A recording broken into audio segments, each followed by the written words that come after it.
BC సంక్షేమ శాఖ మంత్రి గారు చాలా దారుణంగా మాట్లాడడం జరిగింది.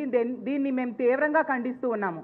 జగన్మోహన్ రెడ్డి గారు ఇచ్చిన డబ్బులు తీసుకోనంట మహిళలు గంజాయి మత్తుకు అలవాటు పడ్డారు అని చాలా దారుణమైన వ్యాఖ్యలు చేశారు. నిజంగా ఒక మహిళ అయ్యుండి ఇలాంటి వ్యాఖ్యలు చేయడం నిజంగా సిగ్గుచేటు. అధికార మత్తులో అహంకారంతో బాధ్యతారాహిత్యంతో ఆవిడ ఈ విధంగా మాట్లాడారని మేము భావిస్తూ ఉన్నాము. అసలు ఈ కూటమి ప్రభుత్వంలో ఎవరికి కూడా మహిళలంటే అభిమానం లేదు, గౌరవం లేదు. ఇలా చులకన చేసి ఇలా అవమానిస్తూ మాట్లాడుతూ ఉన్నారు అనే విషయం క్లియర్గా అర్థమవుతూ ఉంది.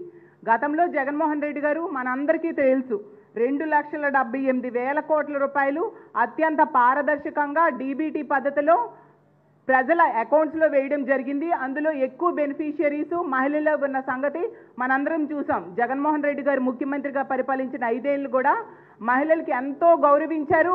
వాళ్ళని రాజకీయంగా, ఆర్థికంగా, సామాజికంగా ఉన్నత స్థానంలో కూర్చోబెట్టారు. వాళ్ళ రక్షణకు కూడా పెద్దపీట వేశారు. అసలు మహిళలకి ఎన్ని రకాలుగా ఉపయోగం చేయాలో అన్ని రకాలుగా ఉపయోగాలు జగన్మోహన్ రెడ్డి గారు చేసిన విషయం మనందరం చూసాం. అదే ఈ కూటమి ప్రభుత్వం గతంలో కూడా 14 నుంచి 19 మధ్య కూడా పరిపాలించింది.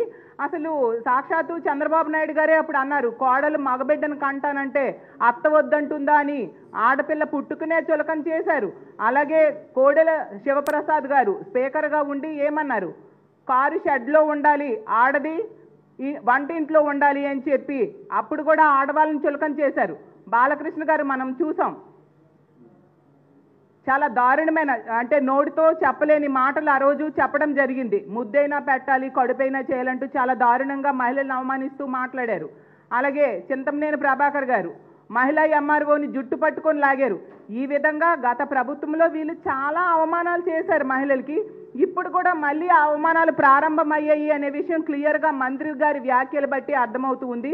ఎంత దారుణంగా దిగజారిపోయి మాట్లాడతారని మేము ఊహించలేదు. దీన్ని మేము తీవ్రంగా ఖండిస్తూ ఉన్నాము. ఈ ప్రభుత్వంలో మహిళలకు రక్షణ లేదు. మహిళలకి ఎన్నో హామీలు ఇచ్చారు ఎన్నికల టైంలో మేనిఫెస్టోలు.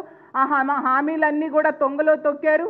పూర్తిగా మహిళల్ని మోసం చేయడమే కాకుండా ఈ విధంగా అవమానాలకు కూడా గురి చేయడం చాలా దారుణం. దీన్ని మేము మా వైఎస్ఆర్ కాంగ్రెస్ పార్టీ తీవ్రంగా ఖండిస్తూ ఉంది. ఖచ్చితంగా ఈ ఆంధ్రప్రదేశ్ రాష్ట్రంలో ఉన్న 2.5 కోట్ల మంది మహిళలకి మంత్రి గారు క్షమాపణ చెప్పాలని మేము డిమాండ్ చేస్తూ సెలవు తీసుకుంటున్నాం.